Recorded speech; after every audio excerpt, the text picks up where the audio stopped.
Now it's time for Movie Friends with your hosts Michelle and Seth.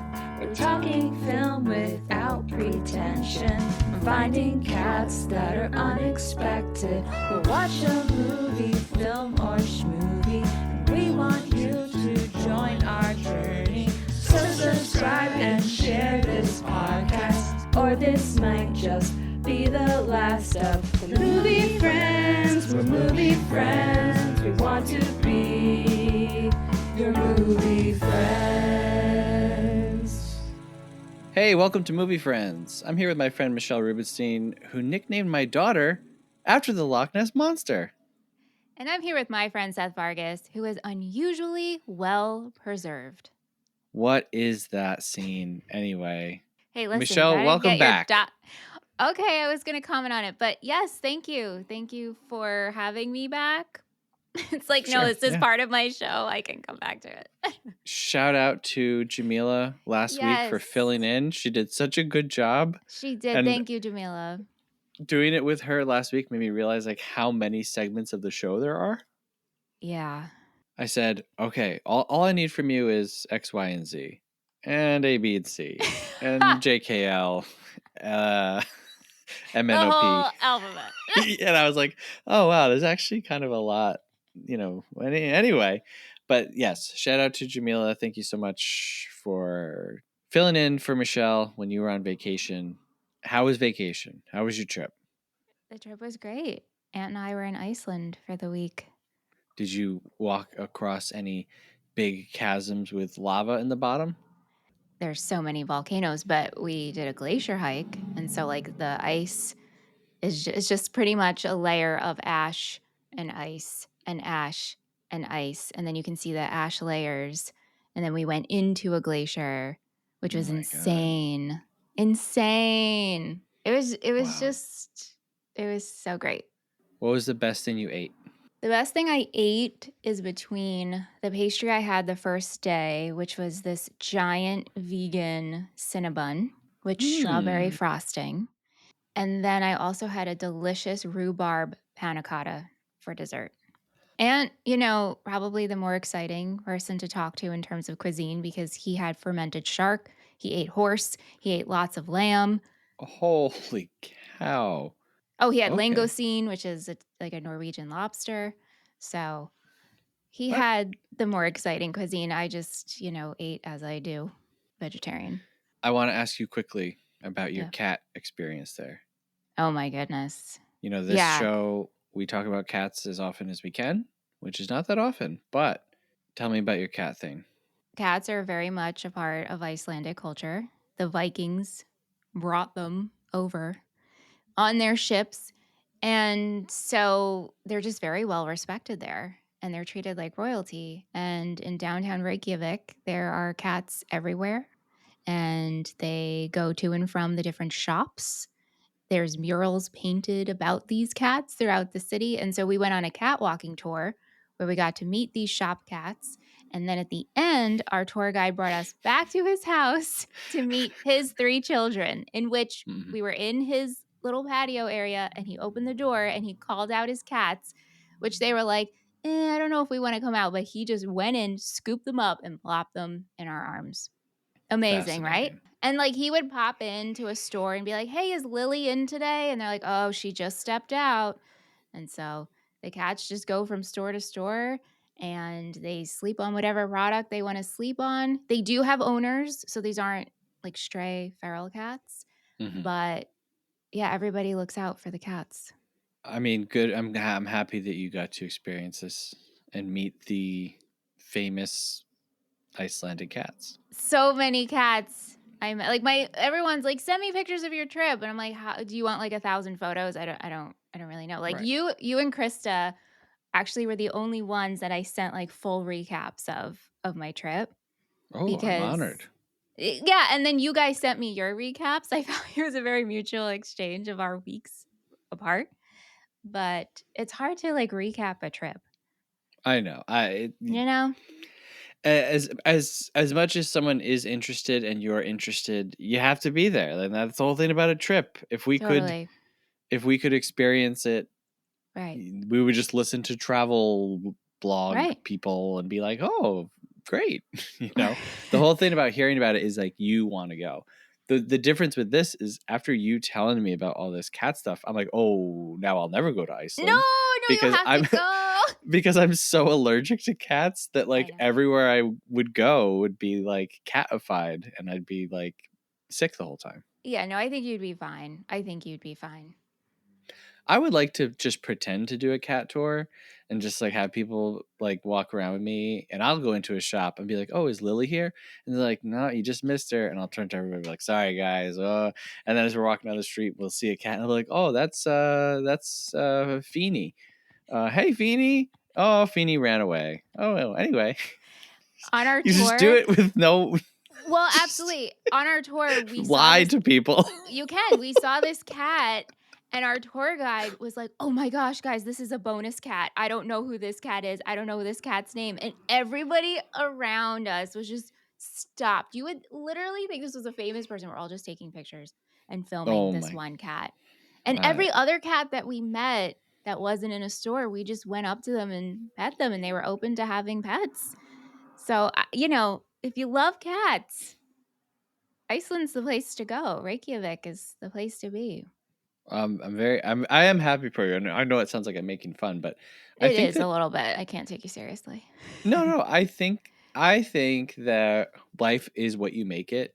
And when Yeah. you make something special, Yeah. it is special. You said something about like, being there and how like the government like helps fund the art and stuff there. And I can't remember if you said it or if I thought it, but like it's just nice that you got to experience, parts of their culture that are dedicated to whimsy, I suppose. And Absolutely. and Absolutely. there's nothing that's great. Like I think that that's great. I know I sound sarcastic all No, the time when I talk, I so hear it's what hard you're saying. to I mean, express it, but when we booked our trip, this is the first tour and excursion that I booked. I was just looking for things to do in Iceland and I saw the cat walking tour and I was like, this is what we need to do. And then from there, like we booked other outdoorsy things and fun things to do. But I was like, this has Michelle written all over it. and yeah, I mean like you're getting to see like some of the coolest stuff that the natural world has to offer. Like you guys saw the Northern Lights and you're doing the scuba dive, all the other stuff that you told me about. Yeah. And yet it's like, the cat thing that's also quite Just, interesting to you. And yeah. yeah. So you know what, listeners, if you're out there, be a little whimsical today. You know what I mean? It should be whimsical every day. Put away the anger and the cynicism. Just do something fun, gosh dang it. On that note, in our hotel, I watched a lot of Christmas movies actually.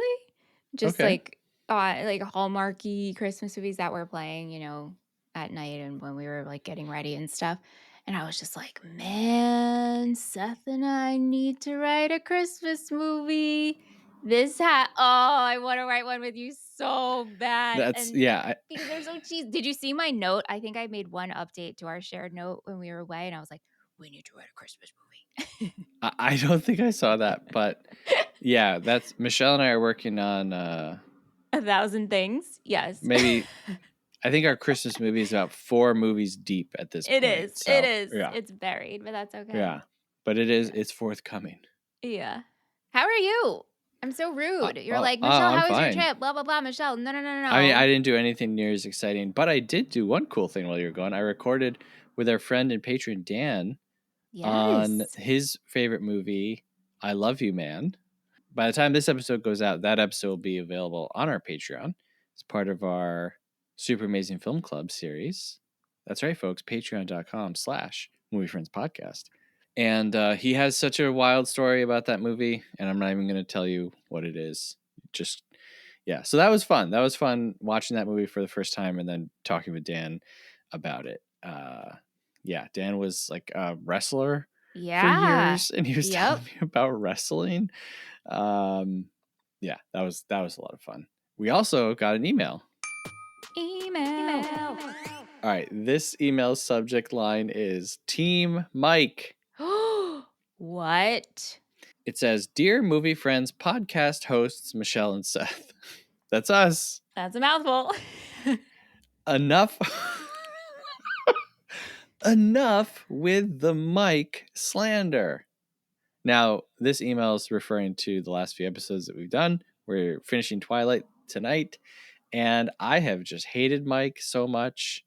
And Michelle, you've not hated him as much, I feel. No, I've So, definitely not preferred him this right, watch, but you right. definitely are deep in the hate. So the email says, he is the only normal person in this entire story as far as I can tell. He is also the best match by Bella by far. Let's look at a brief little checklist I made up. Yes, let's hear it. 1, a little bit awkward, just like Bella? Check. Likes Bella as a human being? Check. Doesn't want to, in any fashion, kill and devour her? Check. Sweetly sensitive to violence and gore? Check. Appears not to be strangely obsessive about her? Check. Never runs to Italy to self-pityingly attempt to force other people to have to kill him? Check. Give this man a medal because he is the only sane one in Forks. Sincerely, Skylar. Now, Skylar, first of all, thank you very much for this email. I laughed out loud when I read it, and I was like, oh, I feel so bad. Because you know what? I'm just going to say it, Skylar. You're right. You are 100% right. Bella probably should just be with Mike instead of one of two monsters. No way, it would never work. You don't think so? No, Mike is such a weenie. Okay. He's Well, such a weenie. I mean, clearly I agree, but I also agree with Skylar's position. You know what I mean? Like, Sure. He yes, made some yes, good points, but yes. wow, that's a good email. Thank you, Yeah. Skylar. And Skylar has been following along, watching all the movies. I know a few Yeah. people have been watching the movies and listening with us, and I just want to say thank you very much. Thank you. And here we are. We're here. We're at the end of our journey. I can't believe it.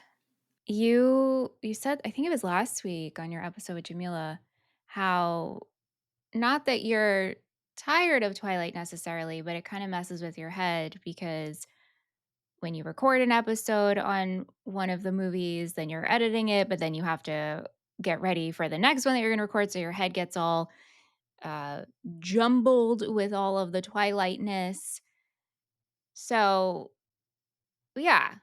For me, though, I have to say, this actually makes a lot of sense for my brain because I'm so used to podcasting about series and staying in one world for an extended amount of time. So this actually worked very well for me. So I'm going to miss that portion of it. Okay, that does make sense for you. Yeah, it was hard to keep. It was like, what happened in which one? And Yeah, and see, for me, that's all I know. And I was like, oh, that's why it feels so comfy. I mean, yes, I know I like this series, but literally since 2016 and covering content for a podcast, it's always been series based. And right, so right. every week when we're jumping around to a new movie, Michelle's brain is just like, ooh. And then this felt very calm for me and it made sense. Goodbye, Twilight. I enjoyed you. Well, speaking of last week and this series, Jamila won you a pickle, by the way. Oh, I know. Thank you so much, Yes. Jamila. Team Michelle. So on this show, before we begin our discussion, we guess what the other host is going to rate this movie, and Jamila guessed correctly for you. You are up to 19 pickles, and I have 20, so getting close. Okay, my guess for you is locked in. Twilight is done. Okay, I'm locked in.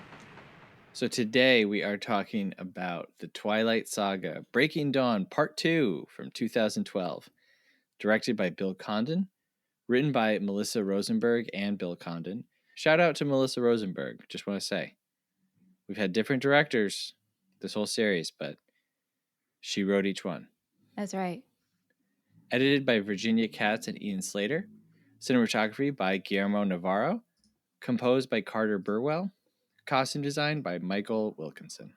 Starring Kristen Stewart, Robert Pattinson, Taylor Lautner, Billy Burke, Peter Facinelli, Elizabeth Reeser, and Michael Sheen. Michelle, you want to run up a cliff and read us our summary? Bella Swan is now a vampire. Edward, her cold-blooded husband, turned her into one to save her life after she gave birth to their daughter, Renesmee. At first, all seems right with the world. But Renesmee, a half-human, half-vampire, gives the Volturi the excuse it's been looking for to attack the Cullen family. With the chessboard set and the pieces in motion, who will be left standing after the breaking dawn? Part 2. Very good. Very good. Well, I approached the Twilight series. If you listen to every episode, I started out episode 1 saying, I want to take these movies seriously. I don't want to make fun of them the whole time. I want to approach these as films that hardworking people worked hard on. And I think that we've done that. You definitely know? have. Yeah. Yeah, we've had fun along the way. Well, yeah, we always have to have fun.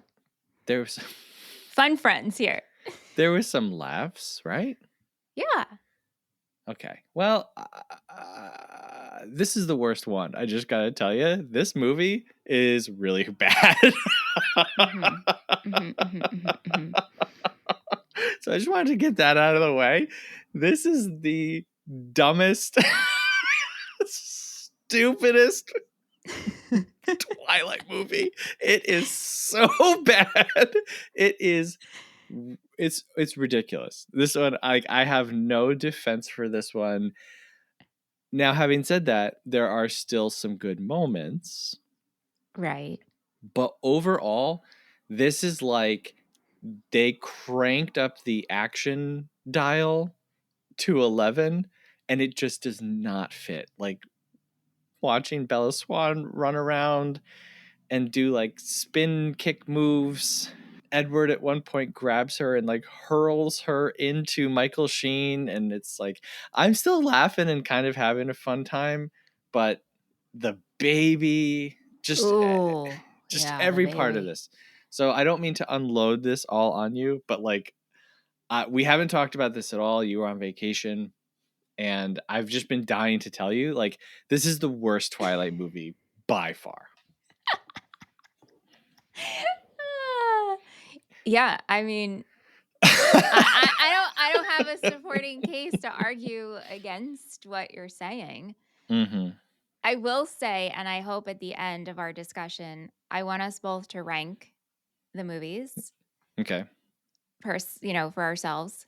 Okay. And doing these films like this year, for whatever reason, my ranking has completely changed. Interesting. Okay. Which is very surprising to me. Yeah. Wow. I don't even know. I don't even know where to start. The CGI in this is like, it's so bad. It's so bad. It feels like 1995 CGI. Yeah. Like it feels like we're just using tools for the first time. And I really wonder, and I don't like to take a cynical standing on things, but like it's so bad that it made me wonder if Summit, who put out these films, was like, you know what? They're coming back to watch this movie.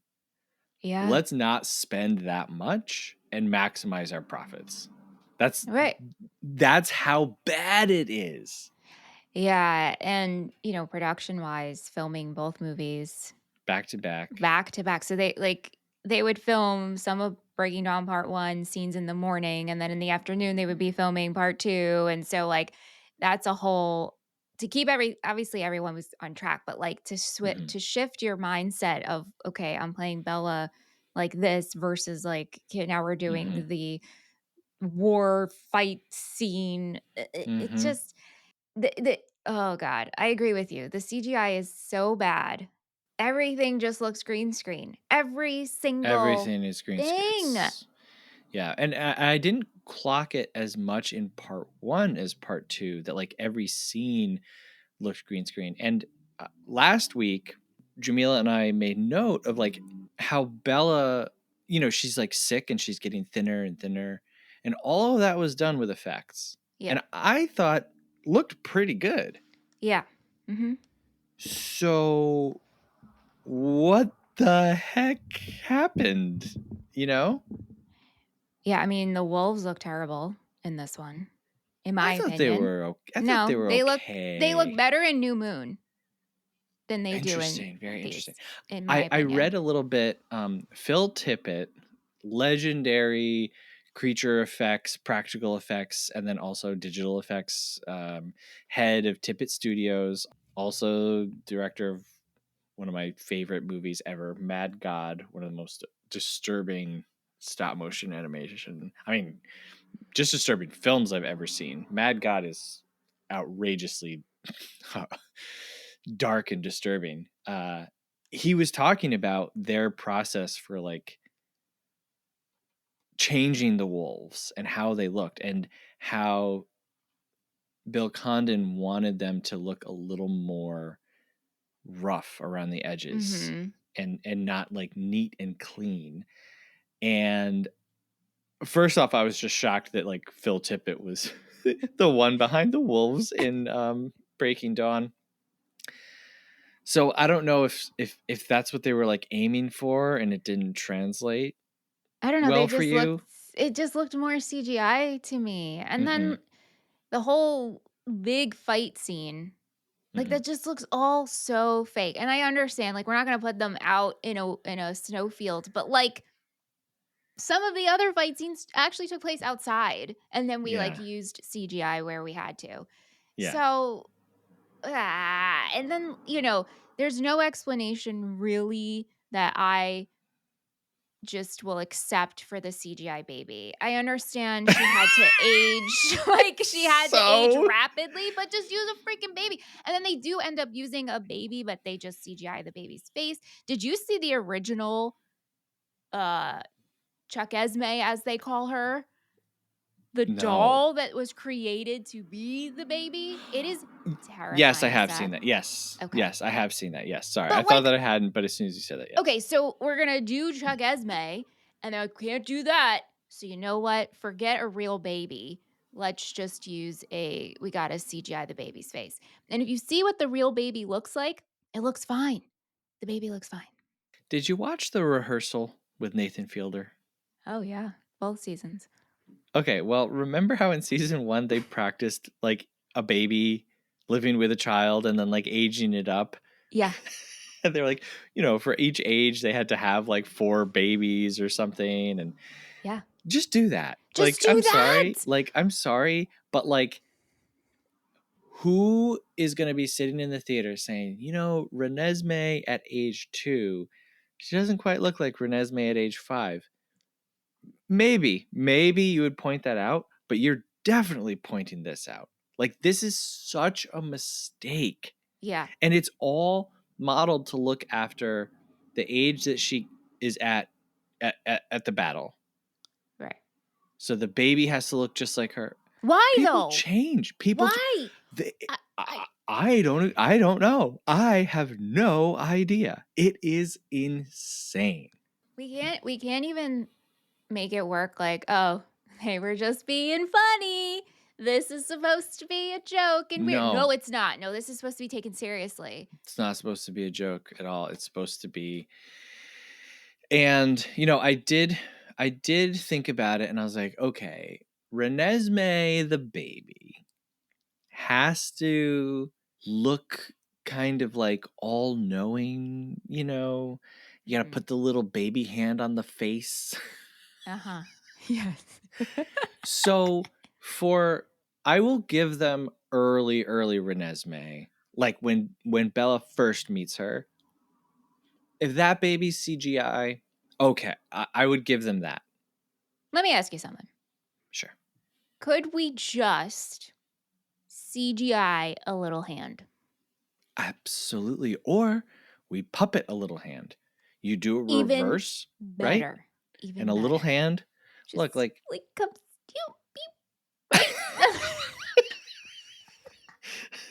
Little hand Right. reaches up out of nowhere. Beep. And we don't even have to see the child's face. Just little hand Yeah. and then show Yeah. her face. Like oh, yeah. It's just terrible. It's It's really, terrible. really bad. I hate to start this episode off on such a bad foot. Why? This is no, because when you think of Breaking Dawn, especially part 2, to me Yeah. there's 2 major things that you talk about. Mhm. It's the CGI baby and it's the Mhm. battle. Sure. I mean, this movie is all the battle, and like, there's some stuff leading up to it that's kind of interesting. The other Yeah. thing is like, I'm sorry, but like, this is 2012, right? This is the I would expect this type of depiction of different nationalities and people groups from a movie from like 1955. Yeah. All of the voices, accents sound like me on this I know. show doing accents. Like that is the quality of accents. The Russian vampires? Romanian? Carlisle. Like Vladimir and Stefan, you mean? Yes, Vladimir and Stefan. Yeah. I'm shocked that they didn't have them like drinking vodka, which is a very racist thing for me to say, but that is the level of depictions that we're at. Mm-hmm. Would it Mm-hmm. feel out of place at all to have Vladimir like swigging from a bottle? Well, that'd be weird because he's a vampire, so I don't think they It's drink okay, alcohol. right, right. But I'm just saying, like it is What if it was so just a bad. bottle of vodka filled with blood? Now that would be cool. They only drink blood from drunk people. What an Whoa. idea! Whoa. All right. I'll write the Vladimir Whoa! fan fiction right now. Here we Uh, go. but it's like, here are our friends from the Amazon. It's like, oh, come on. Come on now. This is ridiculous. Mm-hmm. Hey, you can tell this is the Irish vampire because he's wearing a little cap. Liam. Yep. So, just across the board, this is the worst Twilight movie. and it's like, it's almost like it goes back to the quirkiness of the first one, but like it's like too far, too far. No, no, no, no, no, no, no, no, no. Too weird, too weird, too weird. Then you have the whole Jacob imprinting and the baby thing of it all, Uh-huh. which I might be a fool. Okay. Well, Well, I mean, Seth, come on. that's actually probably true. I'm a fool. And so, but I choose to believe Jacob's position on the imprinting thing, where he's like, look, it's not that like I'm in love with a baby, but he wants to protect it. And at this stage, it's like, hey, I'm your brother and I care for you and I want to protect you type of thing. I think that the movie definitely indicates that as Renesmee gets older, it will be a romantic relationship. Mm-hmm. So for me, it's like this isn't like a super deal breaker.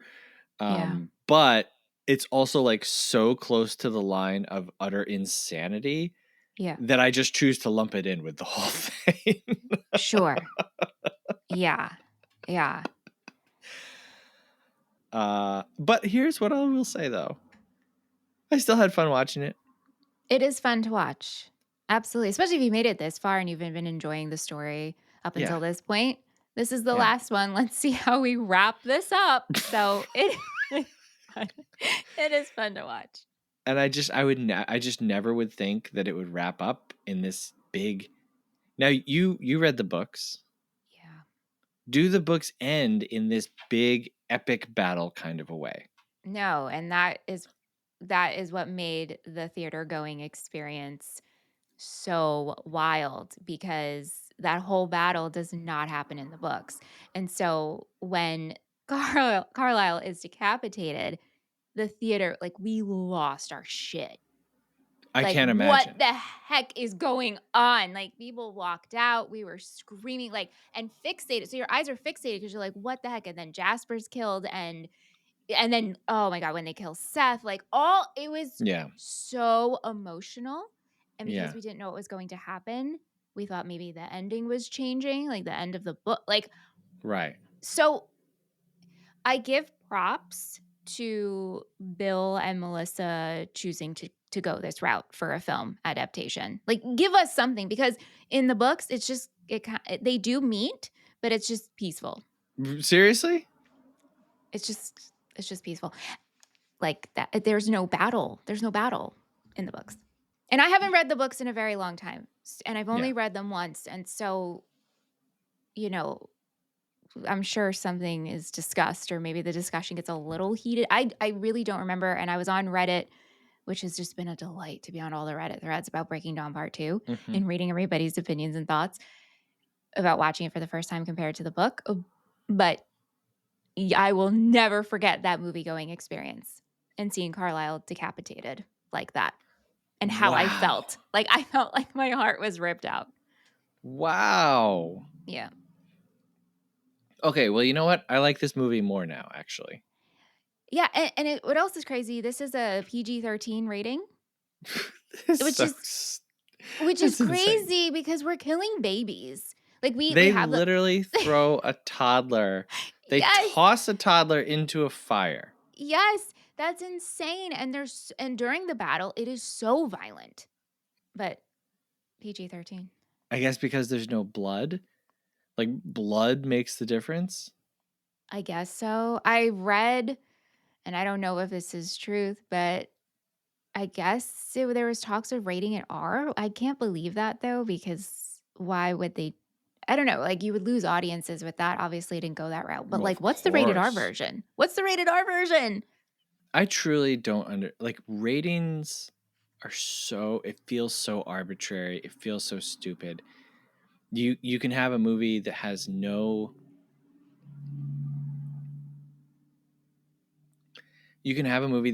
content other than language. Mm-hmm. And if they say a certain word more than twice, that bumps the rating up. Mm-hmm. That's ridiculous. So like let's say 12 Angry Men. You could have 12 Angry Men, but if they say a curse word 3 times, now that becomes an R-rated film.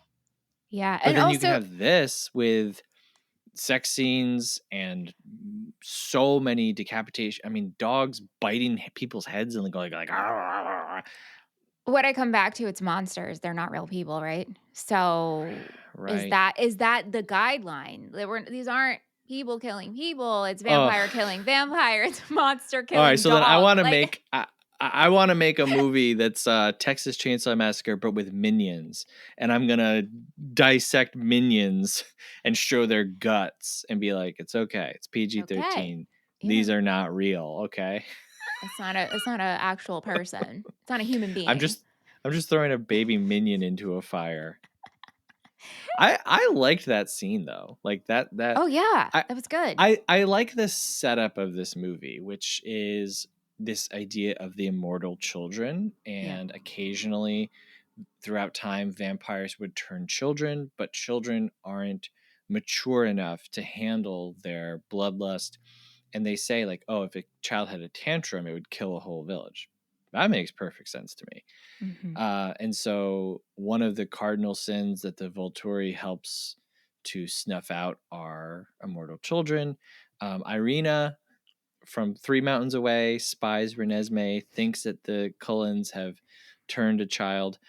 It's never explained why Irina was heading to the Cullens. She was just Yeah. around. Yeah. I mean, she's Well, not from nomadic.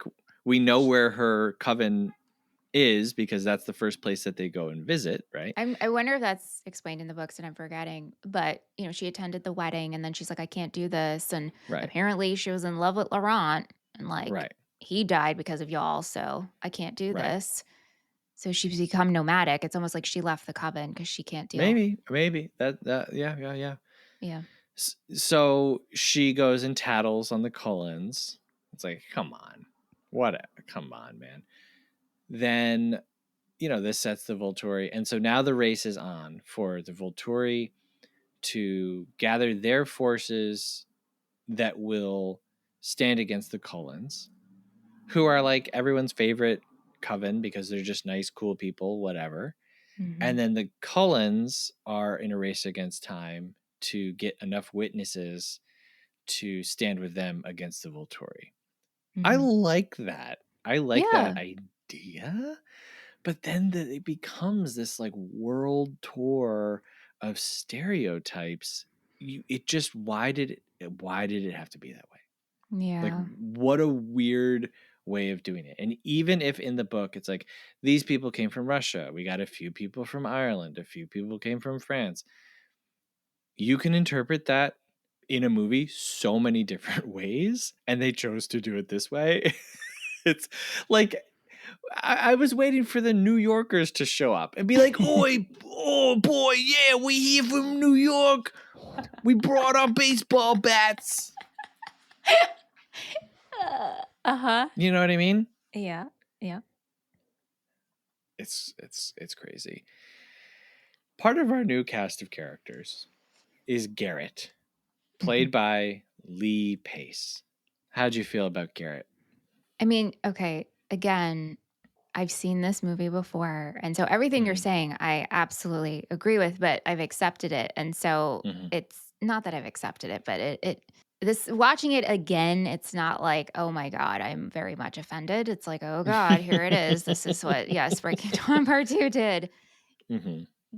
Garrett, I don't know. I think I was more fixated on Alistair, actually. So this time around. Okay. Yeah. What about you? You brought him up. What are your feelings Well, about him? like I said, these are real movies by real people and real actors. And like each time I watched this movie for this, all I could keep thinking was, Lee Pace, this is so below you. Like, Lee Pace, you do not have to do this. What did you look into this? Was Lee Pace a big fan? Oh God, I don't know, but it's so Did he need bad. money? It's so bad. So Lee Pace's thing is that he was there at the Revolutionary War. And so Yes. every word that comes out of his mouth has to be about that.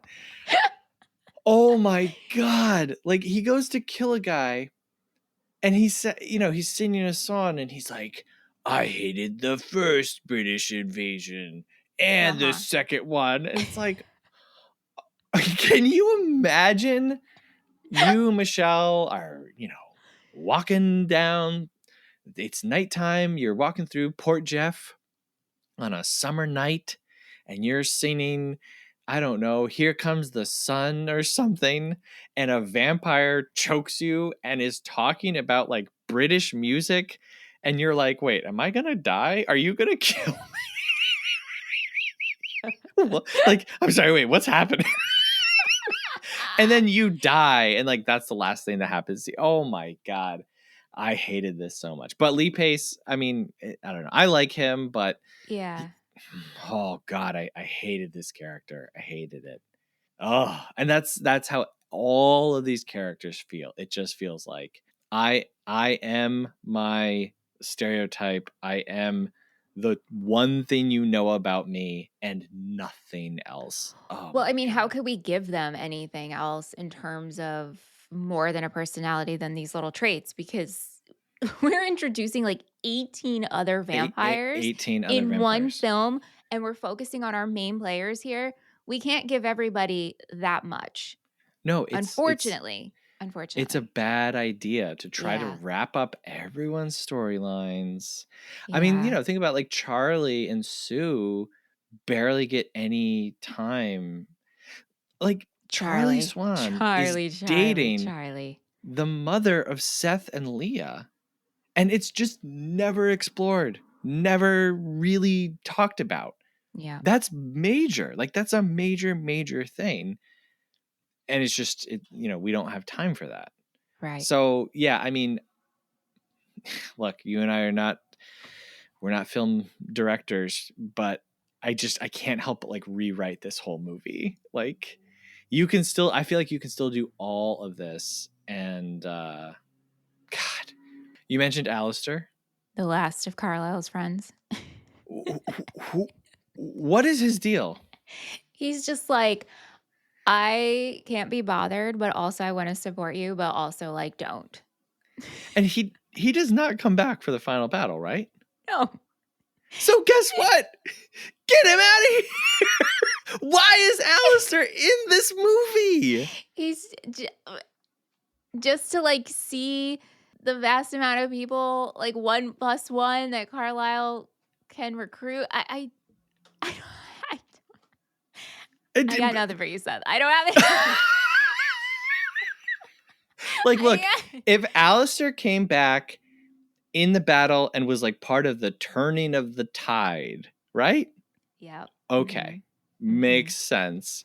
You know, all he sees is Bella packing a bag and like writing a note. And he thinks, oh, you're not actually going to stay and fight. Well, then I'm leaving. But it doesn't do anything. It doesn't affect there's no, oh man, it's wild. It's wild to write a character into your movie who affects nothing, but still needs a costume and lighting. It's like, how can we make this movie cost more money and take more time? Like, Alistair is the money laundering aspect of the movie. Like, it's insane. It's so stupid. Oh my god. Okay. But you know what? There is some good stuff in this movie. Let's hear it. Before we get to, well, I was gonna say, before we get to that though, Rami Malek.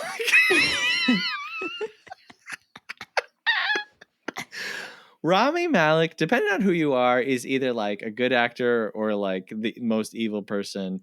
Right. You know, he won Best Actor for his portrayal of Freddie Mercury in the Queen biopic movie, and everyone hates that movie and they hate his performance. And but beyond that, you know, he was in that TV show Mr. Robot. Which I haven't seen, but me neither. People are like, it's one of the best TV shows of all time. And I've liked Rami Malek and a few other things that I've seen him in. I don't know what this is. What is he? What is this? What do you mean he can control the elements? No, I get that.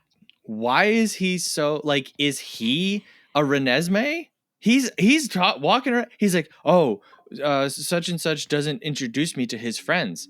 Why? And then you spend 5 seconds with him and you're like, actually, I know why. You're a freaking weirdo, Ben. Yeah. He is a weird dude. And maybe he could just and be like he acts like a child cannon in that way of like. You're a loose cannon. You're blocking Carlisle with a wall of water for no reason. Because he can. But they weren't even like out the door. Like he could have just said, "Oh, hi, my name is Ben. I would like to hear about this." He doesn't need to be like, "Look at what I can do." Oh my god, it's so ridiculous. I think it just shows you that these vampires are very quirky, and they all have different personalities. We knew that from the last couple movies. I'm saying, like, we recruited all of our buddies, and we have to make some of them stick out more than the others. Okay, all right. I hate it. I hate it so much. And then like he can control like all the elements. Okay, fine. But he doesn't really like do that in the battle. He just punches the ground and like makes a big crack in the ground. He's like, enough! Right. You know, it's like when your parent breaks up your fight with your sibling. That's like what Ben's doing. Right. But then but he makes a hole that other people, like his team is falling in too. Well, right. So, I mean, it's not foolproof. Ben, you couldn't come up with some, like, I don't know, icicles that spike people in the head, or I wonder that's all if that you got? wouldn't affect them, though. So he had to, like, literally break the foundation that they're standing on so they lose footing. Right. Yeah. Hey, you know, should have had, like, idea? burning sun. Just give him a different power. Oh, well, sure. Yeah. You know. Hey, I'm Ben. Nice to meet you. My vampire power is I can make people not walk. Yeah, like paralyze them for a little bit. Yeah.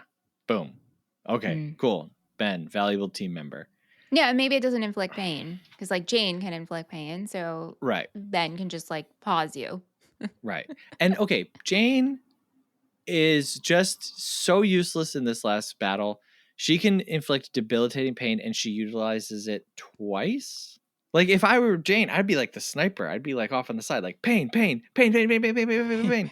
Just like shooting everyone with with Jane pain for like 2 seconds at a time. And everyone, like you're running and then it's like pain. You fall down. You get up. Okay. You keep running. Pain. Oh, like, what are we doing? Jane Payne.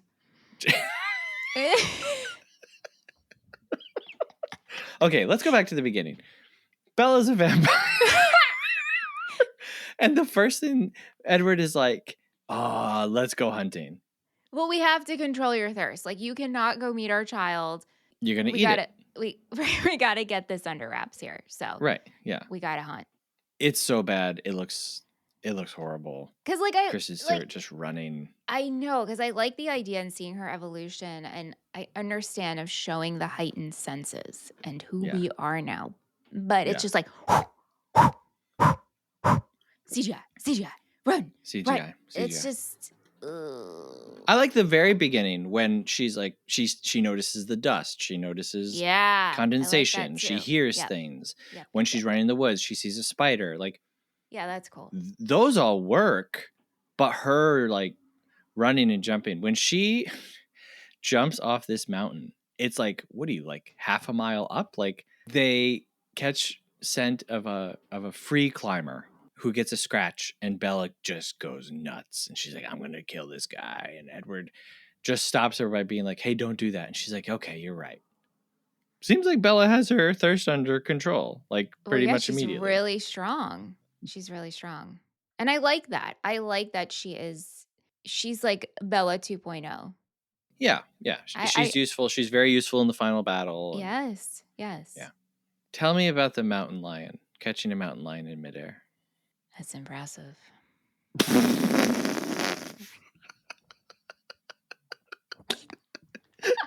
So you're sitting there watching this and you're like, you know what? Good. She's good. Wow. Look at that agility. Again, right? Newborn vampire. We are quick. We are hungry. We are strong. Yeah. I'm going to catch whatever food I need. I feel like if I walk out of the Cullens house, I'm like, all right, I'm going to go hunt. I'm grabbing a few squirrels on my way. Like, I'm snacking. What? Seth, stop it right now! I'm just saying, you don't have to only eat a deer. There's a squirrel on the way. Here's a raccoon along the way. A skunk or two. You're just picking up and then throwing the husk away. Picking up squirrels on the way. Oh my God, deceased. I think like she just needs to do her first kill to get that amount of blood source. So like the little snacky poos of squirrels are not going to cut it. Well, there's a lot of squirrels, but yeah. Yeah, at this point, I'm already just like losing my mind. Seeing Kristen Stewart fly through the air and like tackle a mountain lion or cougar or whatever it is. Whew, it's crazy. So then Jacob shows up and Bella's like, wow, Jake, you really do stink. And everyone's just laughing. Like the three of them, they're just laughing. Jacob's like, you guys look good together. I'm like, what is this? Like, hey, you look okay. I thought maybe you'd look a little different. But okay, I see what's going on here. So Bella meets Renesmee. Well, no, first Jacob's like, I don't know if you're ready yet to meet Nessie. And Bella's like, Nessie? That's after. Because the first thing that Jacob does is she eats. And then Jacob imprints. Okay, I'm sorry. No, Jacob imprinted at the end of the last movie. Right. So they go in to meet Renesmee, and Bella is holding Renesmee. And then Jacob is like, okay, that's enough holding Renesmee now. And at this point, this is when Bella's like, what is happening? Okay. And Edward is like, because he knows, and he hasn't told Bella. Right. And then that's when we get the whole thing, like, you imprinted on my daughter, and you nicknamed my daughter after the Loch Ness Monster, which is funny. That's a funny line. Thought that was funny. Yes. And yeah, she just beats the crap out of Jacob. But then the next thing you see is Jacob's like still just sleeping in the house. Yeah. Well, that's how it works. He can't leave. Like, he explains, he's like, remember last movie? Remember last movie? How like you wanted me around? That was Nessie. Right. And I don't understand that part of it because he hadn't imprinted on her yet. So is Jacob trying to say that like your daughter wanted me through your belly? Essentially, that's what he's saying. But That's to me, insane. to me, it's like, no, Bella wanted you around because you're Bella's best friend Right. and finds comfort in you. Like Jacob and Edward are her two pillars, her two people in Yes, this yes, life. And yes, yes. so I think she wanted you around, but Jacob's like, oh no, it finally makes sense to me. It's Right, because the baby needed me here. right. And so like how far back does that go? Because like when a woman Well, is born, right? oh my A God, we're woman is going born. there. Well, a woman is born with all of the eggs that she will Correct. ever have. That's And so right. is Jacob saying that like for their entire relationship? Oh my God. No, I'm serious. I'm No, serious. I, Like, is I, that what he's saying? Because he's like, it didn't make any sense between us, but you were always drawn to me. And so was he saying like this was Renesmee inside of you the I, whole time? I, wow. I feel like I'm speechless right now. Don't feel the need to agree with me. I'm just trying to make sense of this insane idea. What you're saying, there's something behind it, but I don't think Jacob was not like searching for it to go that deep. Okay. I think it was just during the pregnancy. Okay. All right. But like, Still insane. is that? I don't know. Stephanie Meyer, let us know. Moviefriendspodcast@gmail.com. Can we just like write to her? Sure. Okay, so the Cullens are like, hey, we bought you a house. And so To they bought them me, like, like they've always had this property. Everyone's like up yeah, in I think arms so. about Yeah. this. It's like they Yeah. built them a house. The thing I don't understand is like, well, I guess because they've been living under this facade that they're high school students and so they all live in the house. But like, Jasper and Alice are technically married and together, and Rosalie Yeah. and Emmett. Emmett are together. So why doesn't everybody have their own house? Well, I think that they do kind of explain that like Rosalie and Emmett were just having sex nonstop for a decade. Yeah. And so I think like when that time period ends, you kind of can rejoin. Oh, you with come back everyone. into the house. Yeah, so it's like a honeymoon period that lasts for a decade. Yeah. Okay. Yeah. So that's kind of how I took it. I wasn't bothered by this house. And honestly, Me neither. yeah, if the Cullens did like the day before say, let's build them a house, what, there's 6 of them, they move lightning fast, and they're all geniuses. You know, the Amish raise a barn in one day. I'm sure the Right. 6 of them could build a house with their super strength Yeah. in one day. That does not bother me in the slightest. That is the Yeah. least insane thing. in this movie. No, people were saying, and I never thought about it again because the house never bothered me, but like, oh my God, they gave them a house even though they're just going to leave. No, I didn't think this was weird. So, okay, all this stuff happens, and then the Cullens are like, hey, we got to tell Charlie you died. We haven't done that yet. And Bella's like, okay, yeah. All right, we'll do it tomorrow. And Jacob's like, wait, what? Wait, so if Charlie thinks you're dead, you have to leave. I got to go tell Charlie that you are not dead. This is, I think, the funniest scene in all of Twilight. Like, in terms of, like, writing it to be funny. Because the only way that Jacob can tell Charlie that Bella is alive and okay is by showing him that he's a wolf, because he doesn't want him to know about the vampires because that would risk his life. And so he just starts like taking his clothes off. So like, why are we stripping for this particular like shapeshift when we normally just run and the clothes rip off, Right. Yeah. Also, maybe just come up to Charlie and you're already a giant dog.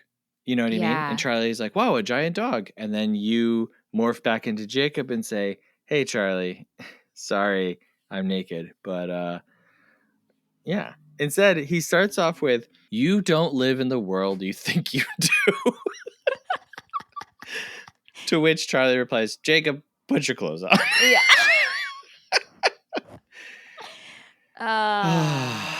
God. Do you think Charlie discussed this with Sue? Okay. And that's what I'm talking about. You have Sue, who has these 2 children who also are werewolves. I feel like Charlie has just been sidelined so much throughout this. And like, it's not his story. That's fine. But then just kind of forget about him. Like, we forget about the mom in this. So we could have forgotten about Charlie. I don't know. Like, there's just so much more to explore. And like, yeah, I would like to see a conversation between Charlie and Yeah. Sue, where That would be a Sue is good like, conversation to see. yeah, Sue was like, yes, all of this is real, and Seth and Leah are part of it, and da da da, and and then they can talk about all of the events of all of the movies, and we don't necessarily need to see that, but like Charlie I think he's really painted to be just like a total fool in this one. Yeah. Like when Renesmee shows up and he's like, "You got tall. That's weird. Well, No, I guess I won't think about it." yeah, I mean, I think also he's like he did a good job about just accepting for what he needs to accept and not ask the questions. Yeah. Then they send him on a fishing trip, and he's just like, "Yeah, I'll go." Well, at that point, I mean, Bella's in his life. He knows something's up with Bella. Right. He's already seen Jacob shift, so like, all right. I would have liked to have seen Charlie on the battlefield. I'm not going to lie. Mm. Maybe he's in the squad car, Yeah, flying like around. flying around. Speeding around in the car, I mean, because this was a made up battle, or what could have Yeah. been, we could have had Charlie show up, and then that Yeah. really would have made us feel emotions. Sure, yeah. Maybe, you know what? We can write it. Who cares? Whatever. Charlie rides in on Jacob. Boom. Done. Charlie rides in on Leah or Seth. Uh-huh. Sue is riding on Leah. Charlie's on Seth. Everybody's riding everyone. You know what I mean? Like, whatever, man. Who cares? Yeah. Yeah. Emmett challenges Bella to an arm wrestling competition. Mm-hmm. And it genuinely looks like PlayStation 4 graphics. I felt like this scene was this movie's version of the baseball scene. I see what you're saying, but it's not iconic at all. No, it's nowhere near as iconic and mentioned. I've actually never heard anyone mention this, but like, yeah, it had that same energy of like the vampires like at play. Yeah. Mm-hmm. Yeah. Yeah. So then this is around when Renesmee is getting older. Irina sees her. We get all the information about the immortal children. And like I said, I love that scene. I would have taken 30 minutes in the past with the immortal children, Jane, Carlisle. What's the bad guys? Sora, Rona, Arrow. Oh, show me Arrow. Sora. Show me Arrow before he's like a total personality-less robot freak vampire. Yeah. So on the Twilight Wiki, there's so much backstory of every single character. It's quite fascinating. It's a really good read. You know, if you're into the world and you want to learn more and stuff. But they're like, every character's like, this character was born in blah, blah. This is what their family was like. And this is when they were turned and blah, blah, blah, blah. It's very detailed. I would have loved to see some of that in the movie. I know. It would have been good to see. I hear you. Even, you know what? Because this movie starts right where the first one left off. Yeah. Let's not do that. Let's start in the past. Show us the Volturi coming together. Show us why the Volturi needed to form to prevent the immortal children, and actually give us like some real stakes so that when they hear there's another one, they're like, this is what we're doing. Give us some motivation beyond them just being like, we're evil. Because if they shown us that, then there would have been conflict because now we can see things from their sides, and like, instead it's just, I will say though, like, I do like the idea of like the Volturi just hating the Cullens and being like, we gotta get rid of these guys. Like, how do we get rid of these guys? And so they like pounce on this. Well, sure. And also we want Alice. And they want, right. They want Edward. Alice and Edward, but they know they're not getting Edward after this. Right. So somewhere in here, Bella learns that she can like project her shield, and that she can manipulate her power And I kind of liked that. But this is, at this point in the movie, I was like, I'm literally watching an X-Men movie. Yeah. This is just Xavier's School for Gifted Children now, but 5 movies in, and like you said, I can't learn a thing about these people. Right. Right. Oh my gosh. Maybe that's why they did all the ridiculous stereotypical costumes, so that we could keep them all separate in our Well, head. yeah. Mm-hmm. So before the big battle, they're all around a campfire, which is very stupid because they don't need heat or light. Right. It's like for storytelling purposes. Right. Let's make it They're moody. also all allergic to fire, as we've come to learn. So it's like it's actually like a very dangerous place to put them all. Yep. Very true. Very true. That'd be like if a bunch of humans were like, all right, let's gather around this pool of toxic waste.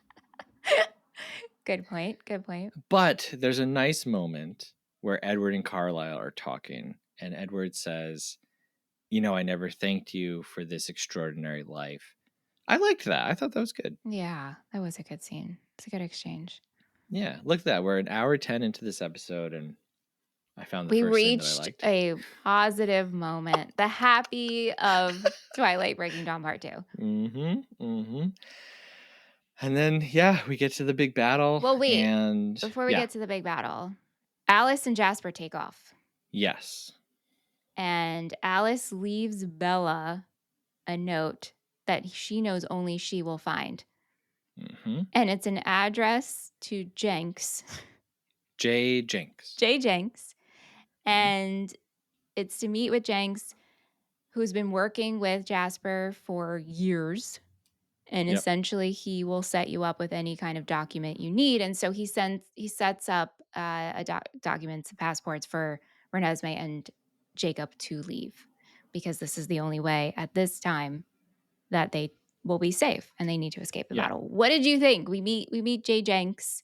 It's too little, too late. Like, at this point, I think that it helps to establish like how the Cullens operate in this world, and that's all fine. And like, I didn't have any problem with that. But like, it's such I guess it's such a nothing. Like, it leads to nowhere, and that whole thing of like, Alice leaves a note that's like, whatever it says. I can't even remember what it says. Yeah.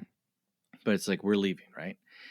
And it's on a ripped out page from the Merchant of Venice. And all that Bella has to do is go to the shelf and take it off of the shelf and open it. And there's the next part of the clue for her. Anyone else could have done that, because it's not even like Bella's the only one who sees the note. Like, I think Carlisle's the one who hands it to her. He could have easily just gone to the book and seen the message too. Also, why would Alice need to keep J. Jenks a secret and getting Renesmee and Jacob past? Why did any of this need to be a secret from anyone else? Right. Everyone is there to protect Renesmee.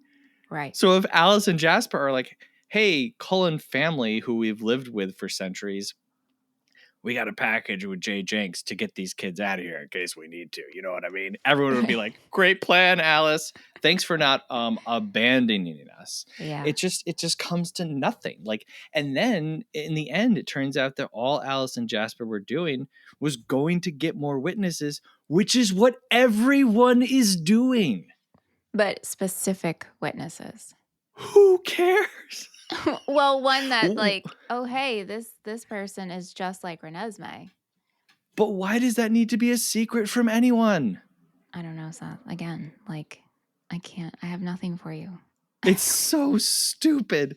So I like the J. Jenks thing because it clears up a little bit for us. Like, I mean, I think we could all just assume, like that's kind of how it works. But yeah, right. I thought it was okay.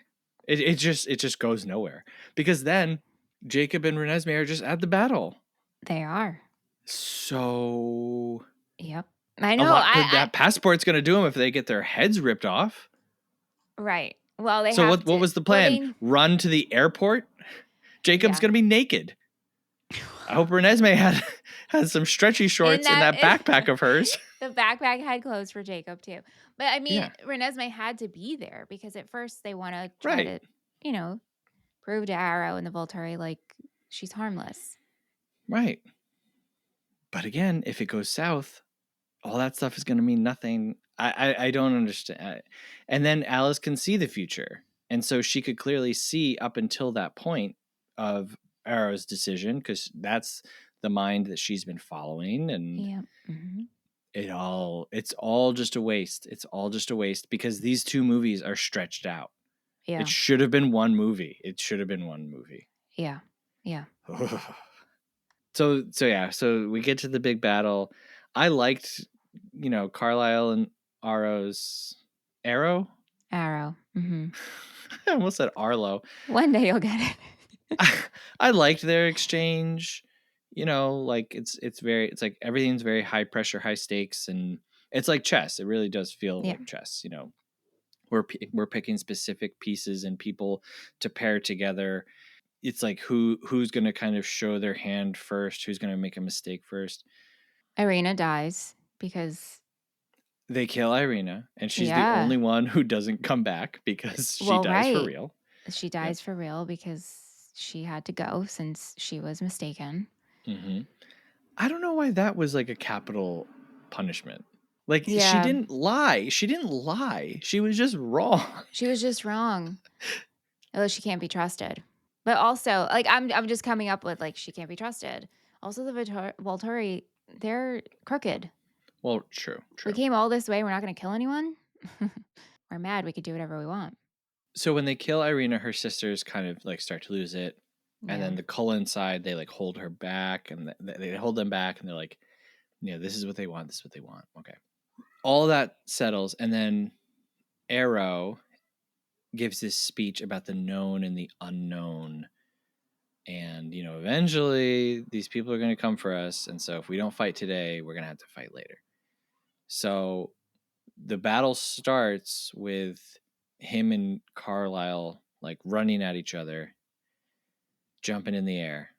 They take Alice basically.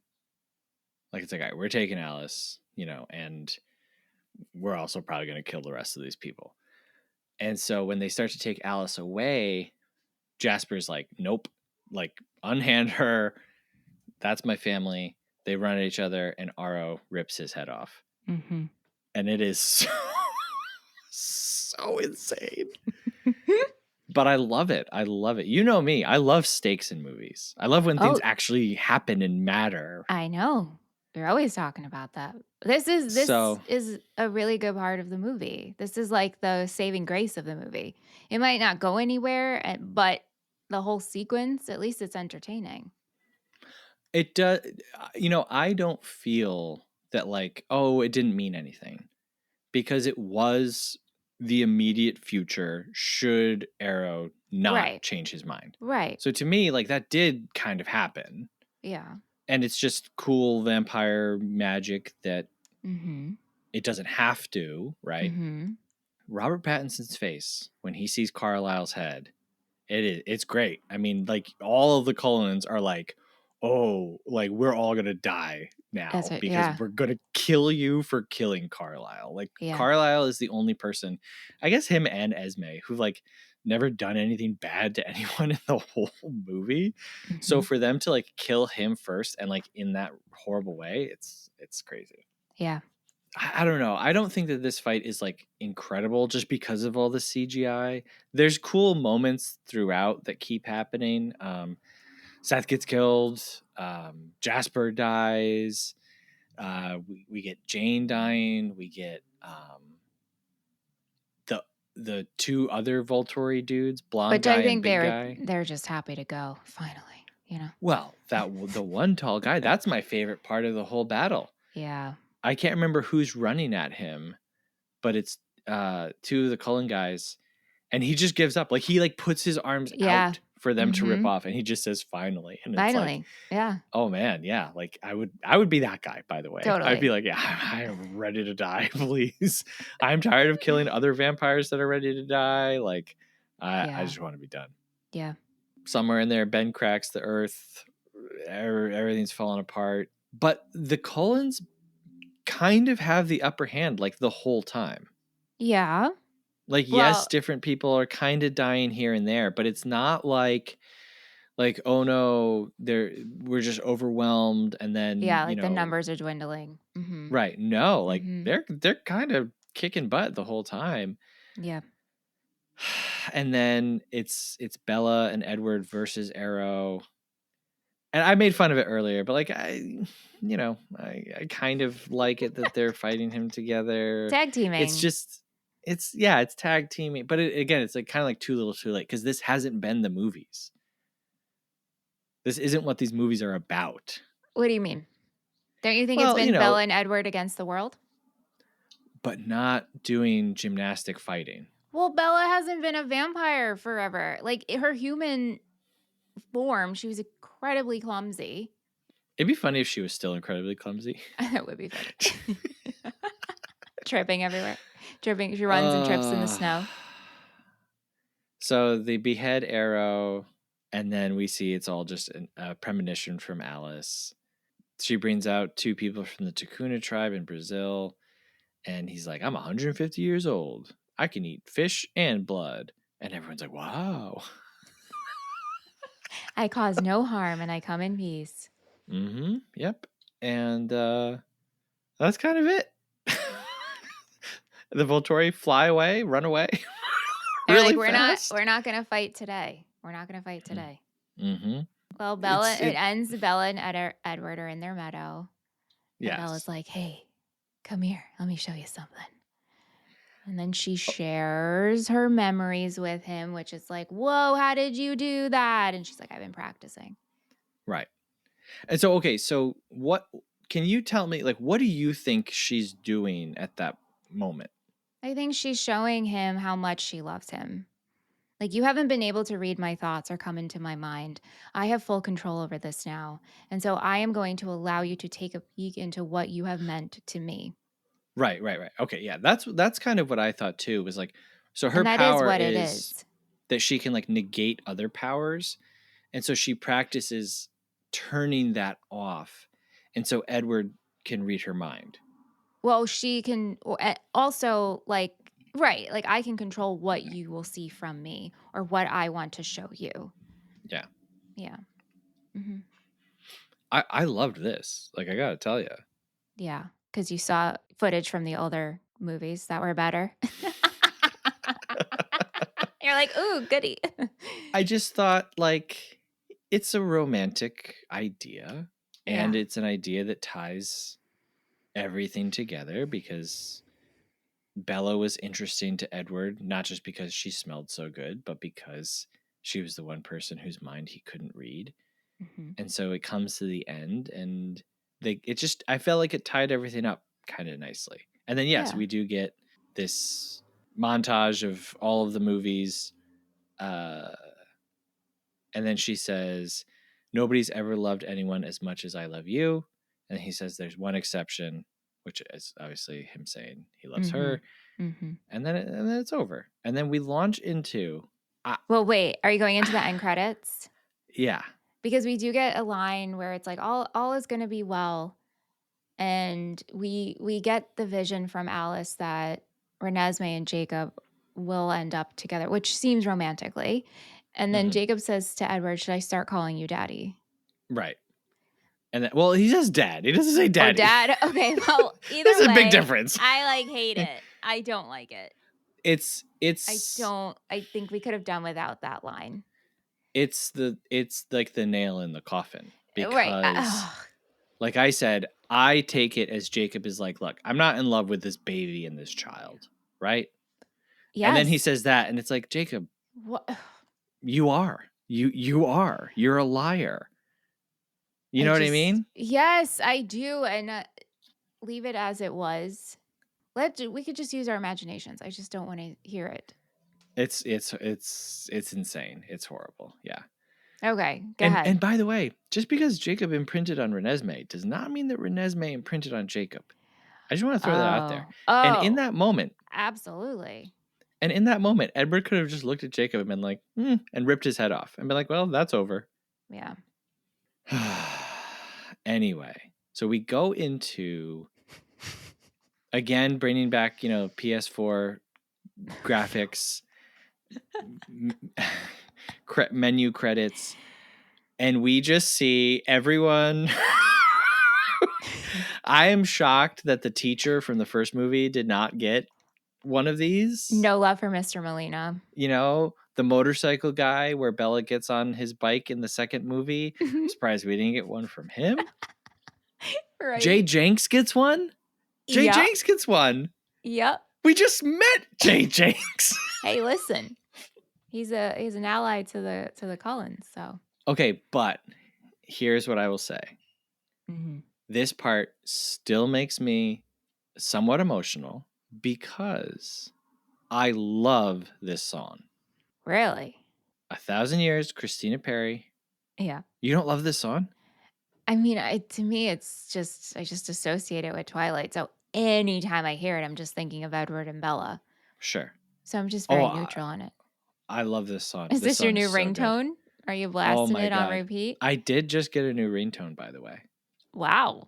I haven't thought about a ringtone in 1,000 years. Oh.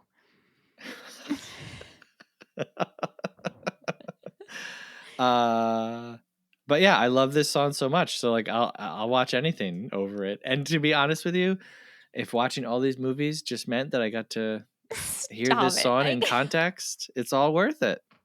Oh, Seth. You surprise me sometimes. We get everybody.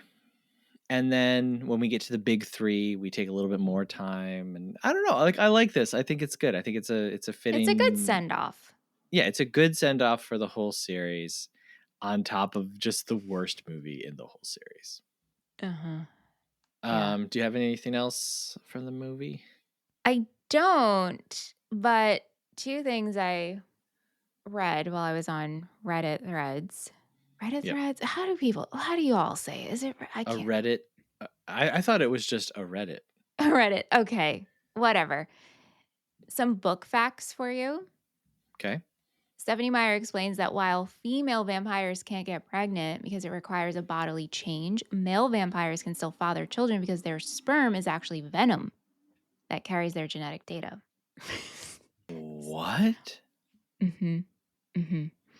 You made a comment. Wait. So then wouldn't that mean that only male vampires can turn people into vampires? Well, I guess, I don't know. Well, their sperm is actually venom that carries their genetic data.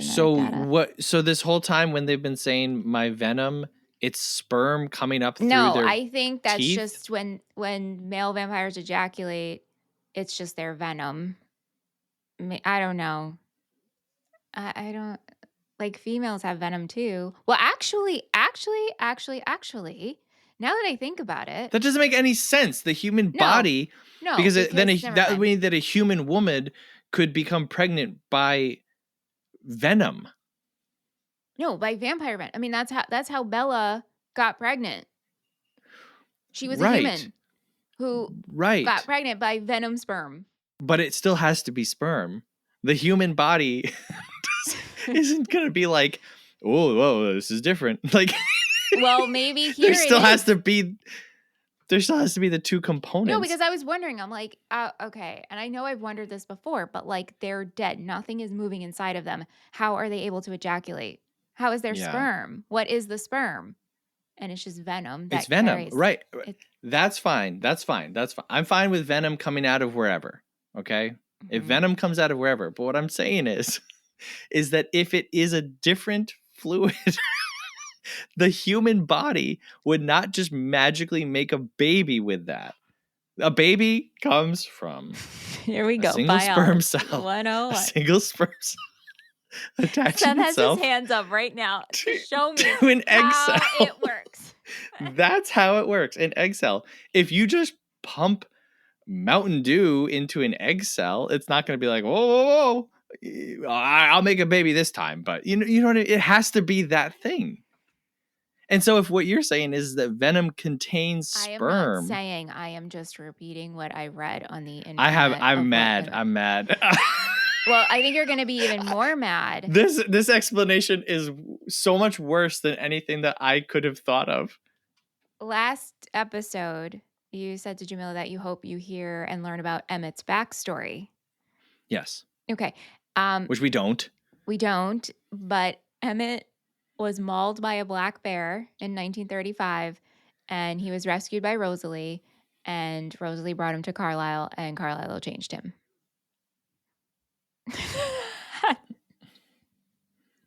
Okay. There's a little more like he was a hardworking man for his family, but like that's right. He was mauled by a bear, and Rosalie found Okay, him. so And was not like, that I like your exciting. dimples, Carlisle. Can you turn him Seriously? and save him? Yeah, she was like, I like his dimples. So there you go. Okay. That doesn't make me as mad as the Venom thing, I gotta tell you. Okay. And then last but not least, and I asked this in our Discord and no one responded, and that's okay. But there's a book, Life and Death, Twilight Reimagined, written by Stephanie Meyer. Okay. And it's pretty much the same story of Twilight, but gender swapped. So I just want to share this with you. Mirroring the plot of Twilight, Life and Death follows the story of 17-year-old Buford Swan as he leaves the sunny. Wait. Buford? Hold on. Stay with me. He leaves the sunny environment of Phoenix, Arizona, where he spent a sizable portion of his life with his mother, Renee Dwyer, to the gloomy town of Forks, Washington, to spend the rest of his high school career with his estranged father, police chief Charlie Swan. So Charlie Swan, we kept. Charlie's the same. On his first day at Forks High School, he meets the alluring telepathic vampire, Edith Cullen. Who is both frustrated and infatuated with him for his vulnerabilities and her inability to read his mind. Stephanie Meyer, I don't think legally you are allowed to like fan fiction your own work and then sell it. What are you talking about? Good you for do you, you, boo. Good for you. You do you, boo. Yeah, that's kind of how I feel about this whole thing with her. It's like, you know what? Good for you. Good for you. Yeah, you had these thoughts. You put them out there. Okay. Who are we to we judge? all know it now. Your thoughts took off, right? Yeah. As an artist, your thoughts took off. Yep. Before we go into the facts and figures, I just want to do some fun superlatives with you. Oh, if you're absolutely. done with discussion. I'm done. I'm done. Okay. I'm done. Okay. Best wig. Okay, so I'm gonna not make this a jokey one. I had no idea that Kristen Stewart was wearing a wig through, was it Eclipse? Same. Yeah. So I'm gonna give it to that one. Unless Robert Pattinson was wearing a wig at one point. He was. He was? Yeah, because they had to do reshoots. I believe it was in Breaking Dawn. Okay. I don't remember him that much in that one. So I'm gonna give it to Kristen Stewart in Eclipse because I had no idea she was wearing a wig. Same. Best dad. I'm going to give it to Jacob's dad, Billy Black. Wow. Because Charlie, quite frankly, at some parts, he's great. And at some parts, he sucks. Like, yeah. I can't understand the decisions he makes.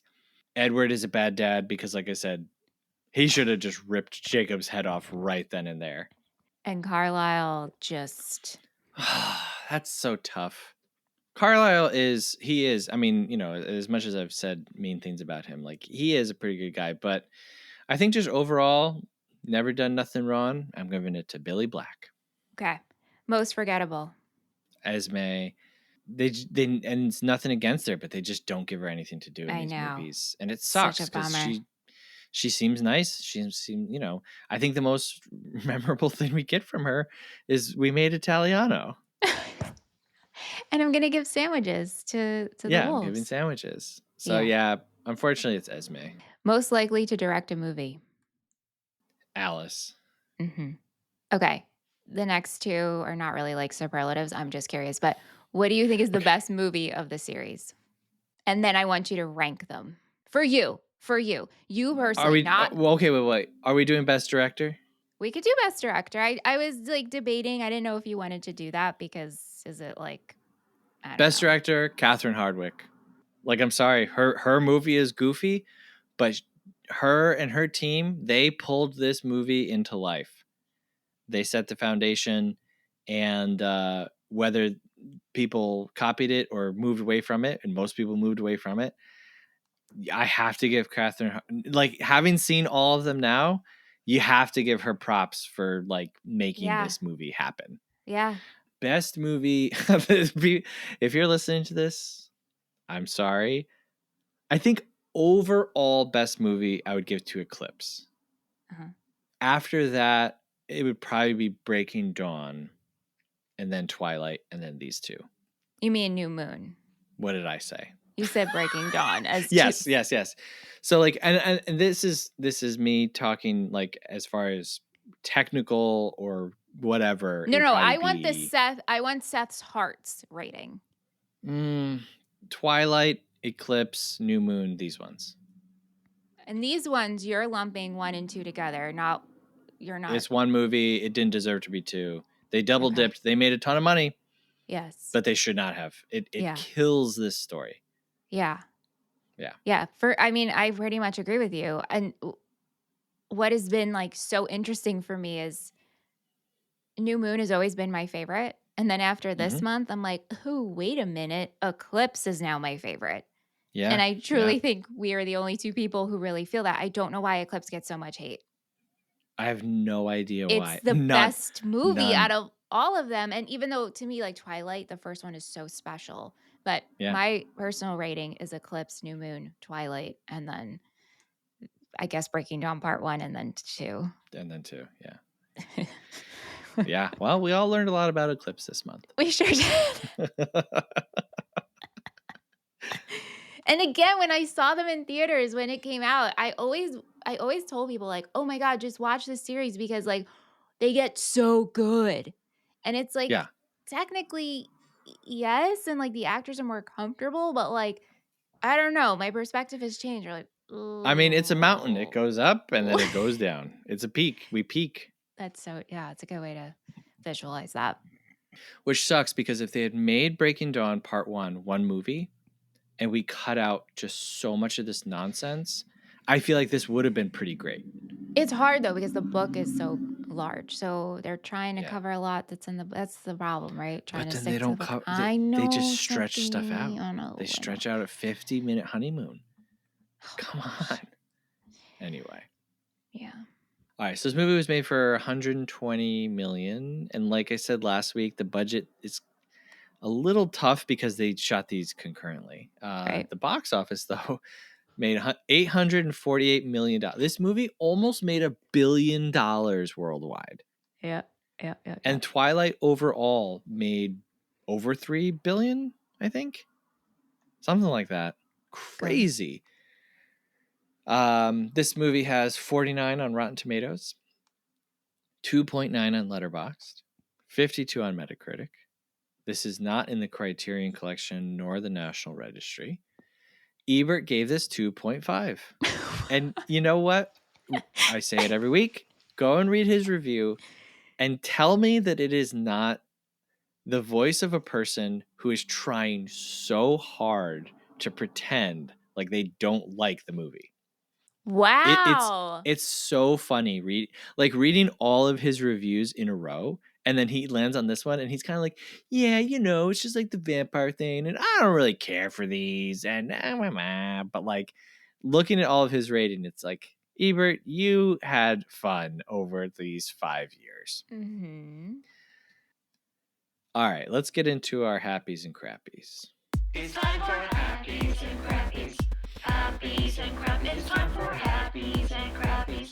Happies and crappies. It's time for happies and crappies. Okay, my happy is the 1,000 Years song. Love it. One of my favorite love songs ever. If I got remarried, this would be my first dance song. No. I'm not kidding. I'm not kidding. It would be that and then next Aerosmith is playing. Yeah, maybe. Yes. Don't want to miss a thing. The two most romantic pop ballads of all time. Oh my goodness. And then my crappy is just the CGI and the green screens. It is horrendous. And I love how you said it. You can't even like pretend that maybe it's supposed to be funny. What about you? Right. My happy is just Bella's overall growth. While it was funny at times to see it, I'm just her evolution of where she ended up, and she truly was meant to be a vampire. My crappy is, like you said, all the CGI. Ugh. It's bad. It's so bad. So we asked some friends online what they thought.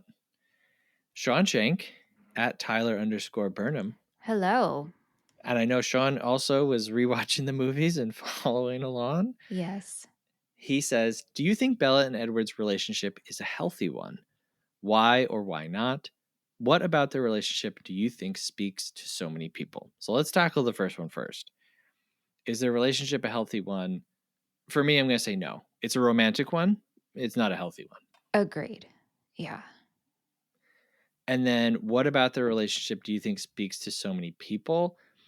I think, I don't know when I said this, somewhere in these last 5 episodes, I said this is just classic romance stuff. And it's the idea of desire and someone desiring you, and how, you know, someone desiring you creates desire within yourself. And I think the idea, you know, ending here saying, no one has ever loved anyone as much as I love you, and the response being, yeah, just one exception. That's incredibly romantic. So I think that's what appeals to everyone. A vampire and a werewolf want you. What else could you That's want, honestly? right. Exactly. My goodness. Exactly. Yeah, I agree. Also, you know, just feeling awkward and an outsider, and someone who's also awkward and an outsider, and then you find it's like your hearts connect over that. And there's almost hope. You know, there's better Yeah, words to there's put hope. that, but Yeah. there's hope. Yeah. Yep. Betsy Gorm at Gorm_Betsy. Betsy. She says, this opened in our town the same weekend as Skyfall, the James Bond movie. Mm-hmm. There were the hardcore people camped out front for the first showing. But then some more chill folks in their Twilight shirts came and watched Skyfall with us first. Nice. Joe, ghost emoji, at the_other_JB_. Hello. She says, what a lovely ride it's been. So glad y'all covered the series. Thank you. I agree. And you know what, Josie? I'm also glad that we took this journey. Yeah. This was fun. This was eye-opening. It was really eye-opening for me. It was comfy for me. So thanks for a comfy month. Yeah. I think that everyone should try things out, man.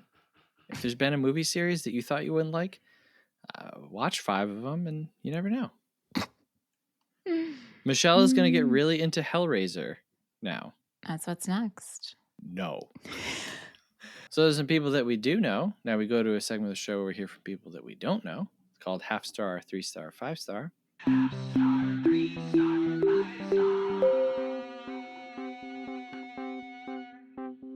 These are reviews from letterboxd.com, which is a website and an app where you can log, rate, and review movies. We start with a half-star review, which is the lowest rating that you can give a film. We go all the way up to a 5-star review, which is the highest rating that you can give a film. And on this show, I usually read the half-star review in an accent or an impersonation. Michelle, do you have any requests? I don't. Oh my, what does this mean? We got to go over to our Wheel of Voices. Wheel of Voices! You ready, Seth? I'm going to spin the wheel. I'm ready. Okay. Hey, Bugs Bunny. Will you read our half-star review, No please? way. I was doing Bugs Bunny earlier today because I bought carrots for my kids. Get out of here. I swear. Well, bring them in. Okay, Bugs, can you read our half-star review? Certainly. This was a big budget movie adaptation of essentially the same popular book series of the time. Are you kidding me? And they waste 15 minutes showing us a hypothetical battle where everyone and their weird cousin lover gets beheaded, only to reveal it was only a premonition? And Jacob actually is in love with that child? How was that accepted? How did anyone tolerate that? For a while, I felt bad for ragging on Twilight without ever having read the books. But now I can say for certain that the story sucks. Mostly, I just felt bad. That was almost Kermit. And mostly, I just felt bad for the actors for being put through Hollywood hell for such mediocre films. Bugs would know. Thank you so much for reading our Yeah, you're half-star welcome. review. And now Michelle. And Michelle, I noticed you talking a lot about cats earlier in Iceland. You didn't see any Icelandic wabbits? No rabbits, Bugs, unfortunately. 3-star review says, can't even make jokes. This one was actually good. There was dramatic tension. I was wondering where Alice went and actually curious about the logistics of a vampire baby and how you do or don't explain to your dad that you're dead now. They actually pulled off a really good twist, and I got to watch Dakota Fanning yeet a toddler into a bonfire. What more could you ask for? Though, gotta love the consistency and ending on a fan-made YouTube video. And the 5-star review is very short and very simple, and I think sums up this whole month. It says, I love Twilight so much. That's just the 5-star review for Breaking Dawn Part 2? Mm-hmm. Wow. All right, so we rate a movie as a schmovie, a movie, or a film. We rate it 1 through 5 stars and give our final thoughts and recommendations. Michelle, would you like to go first? Sure. All right, for you, and now I feel silly, but who knows? I wrote down 4-star movie. Ooh. Nope. But this is a 3-star movie for me. Oh, okay. All right. So, not yeah, not like, I mean, we're not in the 2s, but yeah. I have very fond memories watching this movie in the theaters. The battle scene it evoked a lot of emotion. Sure. So yeah. for that, That and would be wild. that would be right. And this is the ending of the series. And so, am I recommending it? Not unless you've watched the others. Right. So there you go. For you, I feel silly. My face. I wrote down 3-star movie. Yeah, no, I mean, honestly, in talking about it, 1? it's just gone down and down and down. So for me, this is a 2-star movie, which is like below what I would consider a movie that I like. And all 2 of those stars are for Christina Perri's 1,000 Year Song. I don't know why this makes me giggle so much. It's so good. Okay, does this movie pass the Seth Shell test? The Seth Shell test is our spin on the Bechdel test. We require that a movie contains something tangible that is impressive, whether choreography, production design, or practical effect, and it must have a runtime that is justified by its content. For me, this is no on both parts. Could we do like impressively bad? Because like the CGI baby wins it, right? But this is also a no for me. Yeah. Which is a shame. And after everything I complained about, like I said, I still had fun watching it. Oh yeah, but it's good time. bad. Yeah. I'm not blinded. You know what I mean? No. Yes. Hey, if you had a good time listening to us talk about Twilight, we'd love it if you give us a rating and a review wherever you are listening. If you're listening on Spotify, you can leave a comment right on the episode with an emoji. You could give us your ranking of these movies. Yeah. I would like to hear how other people rank this. I'm thinking a lot of people are ranking Eclipse last. I think we're going to get that. That's crazy. It is crazy. Or you can send us an email. Send us your ranking. Let us know your thoughts on Twilight. I would love, here's a challenge. I would love an Apple Podcast review that's just the ranking of these movies. Let's see it. Let's see it, folks. You can also support the show, patreon.com/moviefriendspodcast. $5 a month gets you access to all of our additional episodes, our patron-only Discord, ad-free episodes. You get to vote on monthly episodes and quarterly themes. And hey, if that's not all enough, guess what? We're using some of this money to make our own movie. So if you're like, you know what? I like Seth and Michelle and I want to support what they're doing, guess what? Sign up and you become a producer. Yeah, support the arts, man. Yeah, a producer in finances only. That's true. Although, hey, I'll tell you what. If you want to come help us make a movie, we'll let you do that too. That's right. Okay, well, we're leaving Twilight behind. This is the first time we have ever done a series all at once. So this has been weird. This series also, 2008 to 2012, something like that, right? So we've been in the modern world for a while. We've been in vampires and werewolves for a while. And even though we both like these movies, we've been in perhaps questionable quality territory for the last month. Mm-hmm. And so we're gonna depart from all of that. We're going back in time to an unquestionable classic.